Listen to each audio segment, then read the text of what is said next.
Good morning बच्चों, आज मैं आपको क्लास 10th नगीन प्रकाशन का प्रश्नावली 8A का प्रश्न क्रमांक संख्या 19 इस वीडियो में कराने जा रही हूँ। बच्चों अगर समझाने का तरीका अच्छा लगे तो मेरे चैनल को सब्सक्राइब जरूर कर देना।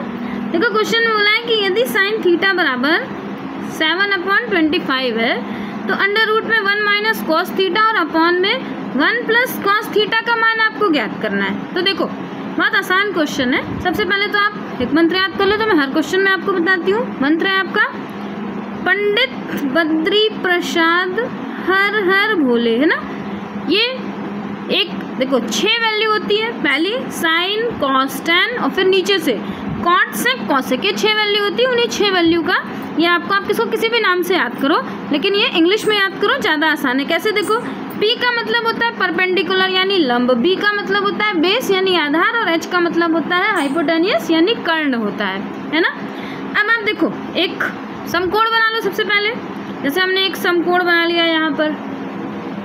आप समकोण में देखो थीटा इन्होंने कुछ नहीं दिया है ना, तो थीटा की जगह आप यहाँ पे आपने थीटा बना लिया। ये आपका 90 अंश का हो गया। नाम दे दो A, B और C। अब आप देखो जो थीटा है, थीटा जिस पर ये देखो थीटा बना है ये आपका आधार हो गया, आधार यानी बेस जिसको B से डिनोट करते हैं। और जिस पर ये देखो इसके सामने की भुजा जो होगी वो लंब हो जाएगी और कोण के सामने की भुजा ये कर्ण होती है, इसको हाइपोटेनियस बोलते हैं, H से डिनोट करते हैं। ये सबसे बड़ी भुजा होती है। अब आप देखो आपने बोला, इन्होंने बोला कि साइन बराबर 7/25 है, तो यहाँ लिख दो कि साइन बराबर देखो साइन थीटा बराबर दिया है 7/25, है ना। अब साइन की वैल्यू होती कितनी है, यहाँ देखो पहला वाला यानी PH साइन की वैल्यू होती है, तो यहाँ लिख दो यानी P और ये H आपके साइन की वैल्यू हो गई। P इसमें क्या है, P यानी परपेंडिकुलर है ना, यानी ये आपका 7 हो गया और H आपका हाइपोटेनियस है, ये कर्ण हो गया। आपको इसका बेस निकालना है, बेस यानी आधार। आधार आप पाइथागोरस से निकाल लो। देखो लिख दो पाइथागोरस प्रमेय से, है ना। पाइथागोरस का फॉर्मूला होता है आपका कर्ण का स्क्वायर बराबर लंब का स्क्वायर और लंब का स्क्वायर प्लस आधार का स्क्वायर।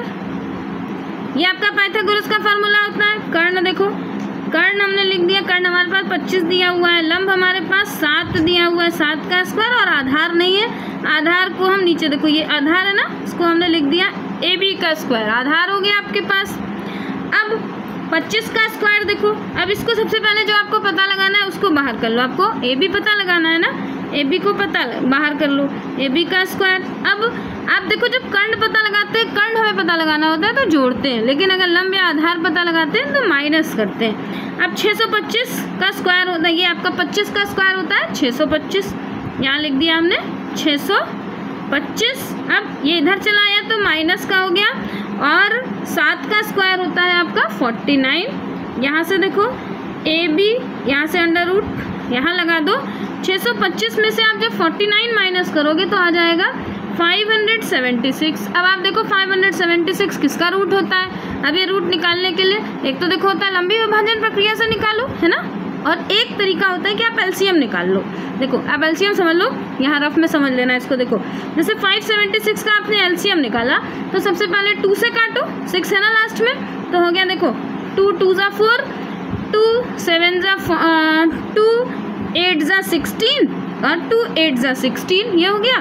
फिर देखो फिर 2 से काटो, 2 1 ज़ा 2 4 ज़ा, फिर 2 4 ज़ा, फिर यहाँ देखो 2 7 ज़ा और 2 2 ज़ा, फिर 2 से काट दो, 2 देखो 2 3 ज़ा 2 6 ज़ा हो गया। फिर यहाँ देखो 2 18, फिर 2 9 3 और 3, ये एलसीएम हो गया। अब इसमें जोड़े बना लो। देखो ये 2 का जोड़ा, ये 2 का जोड़ा, ये 2 का जोड़ा और ये 3 का जोड़ा, तो जितने जोड़े बने यानी एक सम जोड़े में से एक एक ले लो।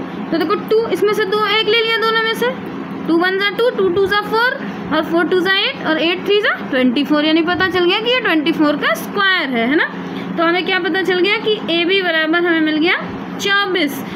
तो आधार हमें कितना मिल गया 24। अब आप क्वेश्चन पे देख लो क्या पूछा है, कॉस पूछा है ना, तो कॉस निकाल लो यहाँ पर। लिख दो कॉस थीटा बराबर, अब इसमें से चेक करो कि कॉस थीटा कैसे निकाला जाता है। देखो साइन कॉस, कॉस यानी बी और एच, तो यहाँ लिख दो पहले कि कॉस मतलब होता है बी एच। अब बी इसमें कितना निकला, बी निकला हमारा 24 और एच हमारा है 25, है ना। अब इस फॉर्मूले पे रख लेते हैं जो हमारा फॉर्मूला है। फॉर्मूला हमारे पास दिया हुआ है इन्होंने अंडर रूट में 1 माइनस कॉस थीटा, तो कॉस की वैल्यू हमने कितनी निकाली 24/25। अब इसके नीचे कुछ नहीं है, फ्रैक्शन में है तो अब 1 आप लगा लो। फिर नीचे अपॉन में देखो ये पूरा अंडर रूट में है, ये पूरा आप ऐसे पूरा अंडर रूट में मानो इसको, है ना। और यहाँ 1 प्लस कॉस की वैल्यू कितनी 24/25, और इसके भी नीचे 1 लगा लो, जब कोई नंबर नहीं रहता तो अब 1 हो जाता है ना। अब इसको सॉल्व करते हैं। देखो पहले ये जब दोनों का एलसीएम कितना हो गया, देखो दोनों का एलसीएम हो गया आपके पास नीचे 25। अब 1 को 25 से मल्टीप्लाई करोगे, जितना नीचे से करेंगे उतना ही ऊपर भी करेंगे, तो ऊपर भी 25 से करेंगे तभी तो 25 बनेगा।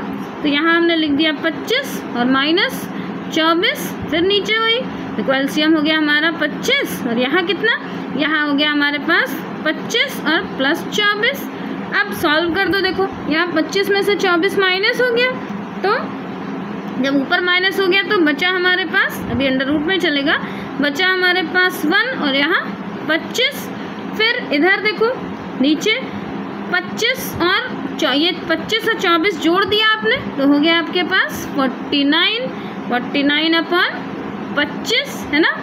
अब आप देखो इसको रूट से बाहर निकाल लेते हैं। जब इसको रूट से बाहर, देखो सब इसका स्क्वायर बन रहा है, इसको रूट से आप बाहर निकालोगे 25 5 का स्क्वायर होता है, तो इसको हम ऐसे लिख सकते हैं, यानी 1 और 1 का तो कुछ स्क्वायर नहीं होता, 1/5 लिख सकते हैं ना, क्योंकि 25 5 का स्क्वायर होता है। नीचे क्या लिख सकते हैं, नीचे है हमारे पास 7 का स्क्वायर और फिर नीचे 5 का स्क्वायर। अब ये भिन्न 4 तो होती नहीं है, तो इसको हम ऐसे लिख सकते हैं 1/5 गुणे, और नीचे वाला उल्टा कर दो 5/7, कट गया, देखो 5 से 5 कट गया, तो आंसर आ गया आपके पास 1/7। यही आपका आंसर हो गया, है ना।